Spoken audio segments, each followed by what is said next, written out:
Budget সেগমেন্টের ভিতরে DT কিন্তু বেশ ভালো মানের স্মার্ট ওয়াচ তৈরি করে থাকে।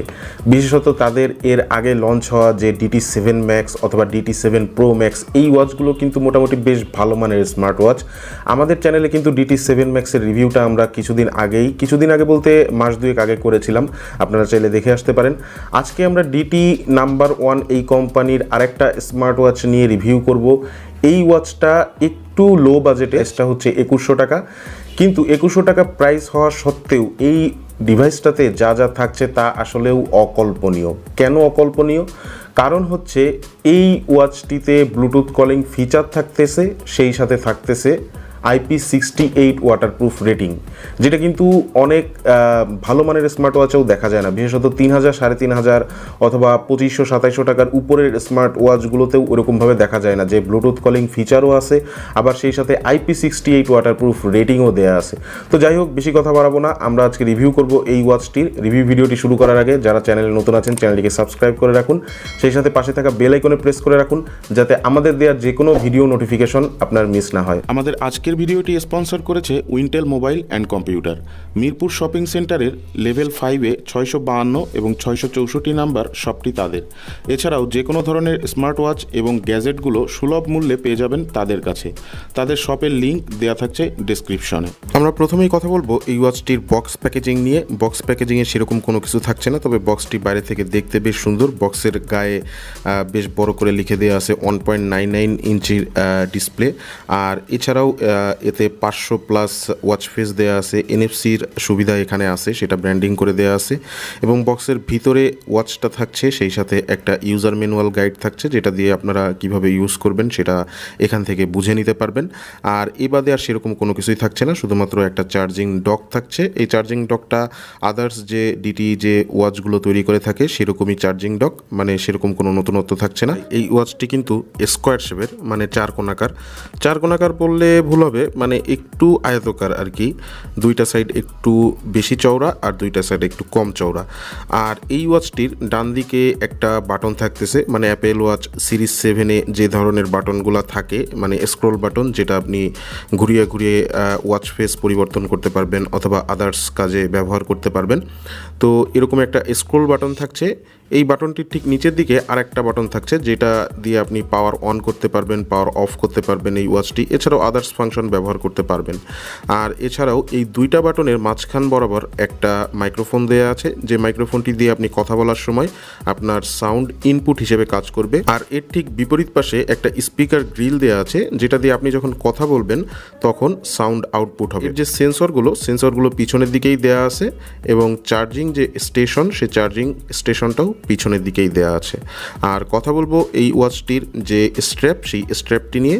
স্ট্র্যাপটি মোটামুটি বেশ সফট। আগের যে DT7 ম্যাক্স ওয়াচটি নিয়ে আমরা রিভিউ করেছিলাম অনেকটা সেই রকমই স্ট্র্যাপটি, স্টাইলটাও সেরকম এবং সফটনেসটাও মোটামুটি ভালো। আর হাতে পড়লে মোটামুটি বেশ কমফোর্টেবল ফিল লাগে। এবার কথা বলবো এই ওয়াচটির যে ডিসপ্লে, এই ডিসপ্লেটি নিয়ে। ডিসপ্লে সাইজটা হচ্ছে এখানে 1.99 ইঞ্চি, বক্সের গায়ে যেটা ব্র্যান্ডিং করে দেওয়া আছে। এই ডিসপ্লেটি কিন্তু ডে লাইটে মোটামুটি বেশ ভিজিবল ছিল এবং যথেষ্ট ভাইব্রেন্ট কালার প্রডিউস করতেছিল। সব কিছু মিলিয়ে এর ভিতরের যে ইউজার ইন্টারফেসটা, এই ইউজার ইন্টারফেসটা মোটামুটি বেশ সিম্পলিস্টিক। প্রথম দিকে যারা ব্যবহার করবেন তাদের ব্যবহার করতে কোনো প্রকারের কোনো অসুবিধা হবে না অথবা বুঝতে কোনো সমস্যা হবে না। আপনারা এটাতে ব্লুটুথ কলিং ফিচার পাচ্ছেন, এবং ব্লুটুথ কলিং ফিচারের যে রেজাল্ট সেটা মোটামুটি অ্যাভারেজ কোয়ালিটির ছিল। এটা খুব বেশি ভালো বলা যাবে না, আবার খুব খারাপও বলা যাবে না, মোটামুটি ভালো বলা যায়। আপনি এটা দিয়ে কাজ চালিয়ে নিতে পারবেন। তবে হ্যাঁ, আপনি যদি বেশি ক্রাউডি প্লেসে কথা বলেন, কথা হয়তো বা শুনতে একটু প্রবলেম হতে পারে, বাট এ বাদে আদারওয়াইজ কাজ চালিয়ে নেওয়ার জন্য এই ফিচারটি যথেষ্ট ভালো এই বাজেট ক্যাটাগরির মধ্যে। এছাড়াও আপনি যখন ফোনের সাথে এটা কানেক্ট করে রাখবেন তখন সেক্ষেত্রে আপনার ফোনে যে নোটিফিকেশনগুলো আসবে, সোশ্যাল মিডিয়া নোটিফিকেশন অথবা মেসেজ নোটিফিকেশন, এই সমস্ত নোটিফিকেশনগুলো আপনি এই ওয়াচের মাধ্যমেই দেখতে পারবেন। স্পোর্টস মোডের দিকে যদি তাকাই তাহলে বেশ কতগুলো স্পোর্টস মোড দেওয়া আছে এখানে, যেমন strike, running, cycling, skipping, badminton, basketball, football ইত্যাদি কিছু স্পোর্টস মোড এখানে দেওয়া আছে। আর ফিটনেসের যে ডাটাগুলো সেই ডাটাগুলো আপনি এর অ্যাপের মাধ্যমে দেখতে পারবেন। এর অ্যাপের নাম হচ্ছে ফিট প্রো। এই ফিট প্রো অ্যাপটি আপনারা গুগল প্লে স্টোর এবং অ্যাপ স্টোর দুই জায়গাতেই পেয়ে যাবেন। ফিট প্রো অ্যাপটি মোটামুটি বেশ ইউজার ফ্রেন্ডলি, আপনারা ইউজ করলে বুঝতে পারবেন। কথা বলবো এই ওয়াচটির ভালো দিক এবং খারাপ দিকগুলো নিয়ে। ভালো দিক নিয়ে কথা বলতে গেলে প্রথমে বলতে হয় এই ওয়াচটি এই প্রাইস ব্র্যাকেটের ভিতরে ব্লুটুথ কলিং যে ফিচারটা প্রোভাইড করছে সেটা কিন্তু মোটামুটি বেশ কাজের। হ্যাঁ, আমি এটাও বলেছি যে এটার যে কল কোয়ালিটি সেটা মোটামুটি ছিল, কিন্তু তাই বলে এটা না যে আপনি এটা একেবারেই ব্যবহার করতে পারবেন না। মোটামুটি বলতে আমি বুঝিয়েছি যে আপনি যদি খুব বেশি ক্রাউডি প্লেসে কথা বলেন তাহলে হয়তো বা আপনার কথা বলতে একটু অসুবিধা হবে, বাট আপনি আদার্স অফিস আদালতে অথবা বাসায় বসে যদি কথা বলেন আপনার কথা শুনতে কোনো অসুবিধা হবে না। আপনার ওপর সাইডে যে থাকবে তারও আপনার কথা শুনতে কোনো প্রকারের কোনো অসুবিধা হবে না। আর এরপরে যদি আমরা আসি তাহলে এর ডিসপ্লে সেকশন নিয়ে যদি কথা বলি, ডিসপ্লেটা মোটামুটি মানে ছিল, খুব বেশি মানের ভালো আমি বলবো না, তবে এই প্রাইস ব্র্যাকেট অনুযায়ী বেশ ভালো মানের ডিসপ্লে তারা এখানে প্রোভাইড করেছে। ব্যাটারি ব্যাকআপ সেকশন নিয়ে একটু কথা বলবো। ব্যাটারি ব্যাকআপ সেকশনের দিকে যদি আসি তাহলে সেক্ষেত্রে আপনি যদি ফুল চার্জ দিয়ে এটা মানে ব্যবহার করেন তাহলে সেক্ষেত্রে আপনি এটা দিয়ে 1 থেকে 1.5 দিনের মতন ব্যাটারি ব্যাকআপ পেতে পারেন যদি আপনি কলিং ফিচারটা বেশি ব্যবহার করেন। আর যদি আপনি নর্মাল ইউজ করেন, কলিং ফিচার কম ব্যবহার করেন, তাহলে সেক্ষেত্রে আপনি হয়তোবা 2 থেকে 3 দিনের মতন ব্যাটারি ব্যাকআপ পেতে পারেন। অ্যাপেল ওয়াচের ক্লোন যে ওয়াচগুলো বর্তমানে বাজারে আসে অথবা পূর্বে এসেছে, বিশেষত DT7 max, HW7 max, HW8 max অথবা আদার্স যে স্মার্ট ওয়াচগুলো, হ্যাঁ HW8 ম্যাক্সটা এর ভিতরে একটু আলাদা, বাট আদার্স যে স্মার্ট ওয়াচগুলো বাজারে আসে এদের কিন্তু প্রবলেম একটাই থাকে, সেটা হচ্ছে যে ব্যাটারি ব্যাকআপ। ব্যাটারি ব্যাকআপ দেখা যায় যে ব্যাটারি মোটামুটি ভালো দেওয়া থাকলেও, যেমন DT7 ম্যাক্সে 300 মিলিঅ্যাম্পিয়ারের উপরে ব্যাটারি দেওয়া, তারপরেও ব্যাকআপটা কিন্তু ওরকম ভালো ছিল না।